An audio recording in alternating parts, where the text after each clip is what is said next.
أعوذ بالله من الشيطان الرجيم. بسم الله الرحمن الرحيم.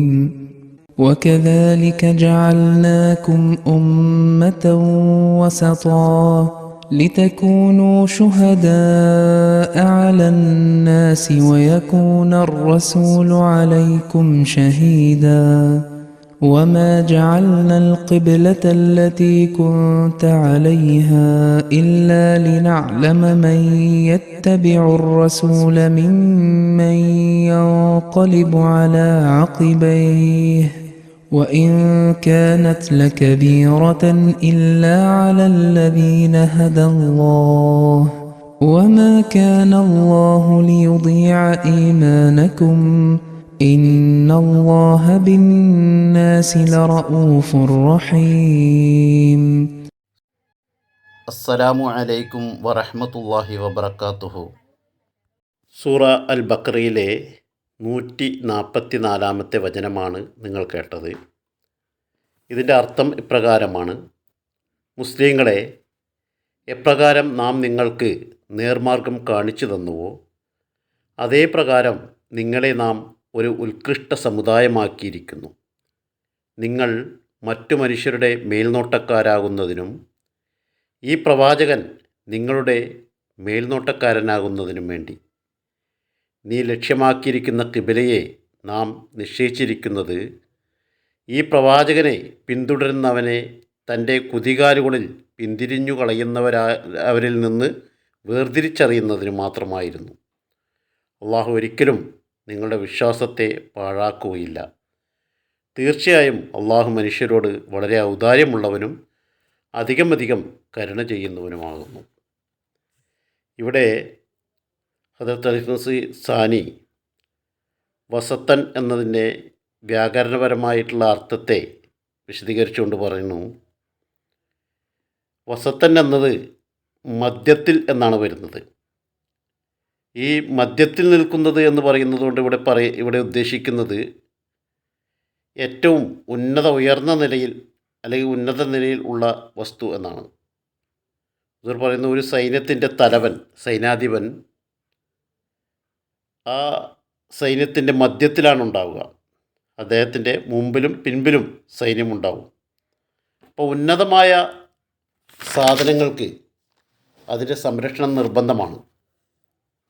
അതുകൊണ്ടാണ് ഈ മധ്യത്തിലുള്ളതിനെ ഉന്നതമായത് എന്ന അർത്ഥത്തിൽ പറയുന്നത്. അറബിയിൽ വസീത്ത് എന്നത് ഒരു ജനതയിലോ അല്ലെങ്കിൽ ആ ജനതയിലുള്ള ഏറ്റവും ശ്രേഷ്ഠനും ഉന്നതനുമായ വ്യക്തിയെ സൂചിപ്പിക്കുന്നു. ഇവിടെ ഉമ്മത്തെ മുഹമ്മദിയ ഉമ്മത്തുകളുടെ മധ്യത്തിലല്ല, അതുപോലെ തന്നെ അധ്യാപനങ്ങളുടെ അടിസ്ഥാനത്തിൽ കുറഞ്ഞതുമല്ല, ഏറ്റവും ഉന്നതമായ അധ്യാപനമാണെന്നാണ് വിശുദ്ധ ഖുർആൻ തന്നെ പറയുന്നത്. ഉന്നതമായ ഉമ്മത്താണെന്നാണ് പറയുന്നത്. കുന്തു ഖൈറ ഉമ്മത്തിൻ ഉഖരിജത്ത് ലിന്നാസ്, നിങ്ങൾ മനുഷ്യരാശിക്ക് വേണ്ടി ഉണ്ടാക്കപ്പെട്ട ഏറ്റവും ഉത്തമ സമുദായമായി നിങ്ങളെ സൃഷ്ടിക്കപ്പെട്ടിരിക്കുന്നു. അതുകൊണ്ട് ഇവിടെ അർത്ഥം ഏറ്റവും ഉന്നതവും പരിപൂർണവുമായത് എന്നാണ് ഇവിടെ വരുന്നത്. ഇതിനെ പിന്നീട് വിശദീകരിച്ചുകൊണ്ട് ഹുസൂർ പറയുന്നു, ഈ ആയത്തിൽ കദാലിക്ക ഏതുപോലെ എന്നാൽ എന്ന് പറഞ്ഞുകൊണ്ട് അതിനെക്കുറിച്ചൊരു ചോദ്യം ഉയരുന്നത് ഇത് എന്തിനെ സൂചിപ്പിക്കുന്നു എന്നുള്ളതാണ്. ഇവർ പറയുന്നത് ഇവിടെ മനസ്സിലാക്കേണ്ടത് എന്തെന്നാൽ ഇതിന് മുമ്പത്തെ ആയത്ത്, ഇതിന് തൊട്ട് മുമ്പുള്ള ആയത്തിൽ പറഞ്ഞതുപോലെ യഹ്ദി മൈ യഷാ ഇലാ സിറാത്തി മുസ്തഖീം എന്നതിലേക്കാണ് ഇത് സൂചന നൽകുന്നത്. അതായത് അള്ളാഹു താൻ ഉദ്ദേശിക്കുന്നവർക്ക് നേർവഴിയിലേക്കുള്ള പാത കാണിക്കുന്നു. യഹ്ദി മൈ യഷാ എന്നതിൽ നിന്നും അർത്ഥം ലഭിക്കുന്നത് അള്ളാഹു തന്നെയാണ് ഹിദായത്ത് നൽകുന്നത്. അവൻ തൻ്റെ അനുഗ്രഹത്താൽ നിങ്ങൾക്ക് ഹിദായത്ത് നൽകിയിരിക്കുന്നു. ഇനി ഇതിൽ ആര് എന്ത് എതിർപ്പുന്നയിക്കാനാണ്? അതിനൊരിക്കലും സാധ്യമല്ല.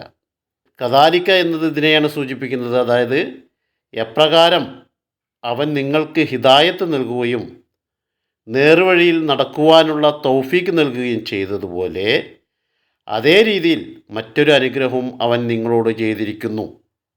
അവൻ നിങ്ങളെ ഉമ്മത്തൻ വസത്തൻ ആക്കിയിരിക്കുന്നു, അതായത് മധ്യമ സമുദായം ആക്കിയിരിക്കുന്നു.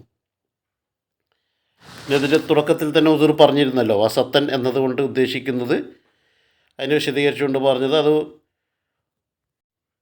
അതായത് ഇതിനെ മധ്യമ സമുദായം, മധ്യത്തിലുള്ള സമുദായം എന്ന് പറയുമ്പോൾ മുസ്ലിം സമുദായം ഒരിക്കലും മധ്യത്തിലുള്ളൊരു സമുദായമല്ല. പിന്നെ ഹുസൂർ പറഞ്ഞതുപോലെ ഇതിൻ്റെ അർത്ഥം എന്ന് പറയുന്നത്, ഹുസൂർ പറയുന്നത് നീതിപൂർവമായ അല്ലെങ്കിൽ സന്തുലിതമായ സമുദായം ആക്കിയിരിക്കുന്നു എന്നതാണ് ഇതിൻ്റെ അർത്ഥം. അതായത് നിങ്ങളെ മിതത്വം പാലിക്കുന്ന ഒരു ഉമ്മത്താക്കിയിരിക്കുന്നു എന്ന്. അവർ അതിര് കടക്കുകയുമില്ല, കുറവ് വരുത്തുകയുമില്ല. മറിച്ച് അവരുടെ പ്രവർത്തനങ്ങൾ ഒരു ത്രാസ് പോലെ, ഈ സാധനങ്ങളൊക്കെ അളക്കുന്ന ത്രാസ് പോലെ ഒരേപോലെ ഉള്ള നിലയിലാണ് കാണപ്പെടുക എന്ന്. ഒരു വശം താഴുകയോ ഒരു വശം ഉയർന്നു പോവുകയോ ചെയ്യുന്നതല്ല. അതുകൊണ്ടാണ് ഇസ്ലാം എല്ലാ മുസ്ലിങ്ങൾക്കും അവരുടെ എല്ലാ പ്രവർത്തനങ്ങളിലും മിതത്വം കൈക്കൊള്ളാൻ കൽപ്പിച്ചിട്ടുള്ളത്. അതായത് സന്തുലിതാവസ്ഥ വേണം, ഒരു ഭാഗത്തേക്ക് മാത്രം ചായരുത്. ഒരാൾ ഒരു വശത്തേക്ക് മാത്രം ചായുകയാണെങ്കിൽ അവൻ്റെ പ്രകൃതിപരമായ വികാരങ്ങൾ ഒരു സമയത്ത് അതിര് കവിഞ്ഞു പോയെന്ന് വരാം. ഉദാഹരണത്തിന്, അവർ ബ്രഹ്മചര്യം ചെയ്യുകയാണെങ്കിൽ, വിവാഹം കഴിക്കാതിരിക്കുകയാണെങ്കിൽ, ഏതെങ്കിലും ഒരു സമയത്ത് അവൻ്റെ ശാരീരികമായ കാമവികാരങ്ങൾ അനിയന്ത്രിതമാകാൻ സാധ്യതയുണ്ട്.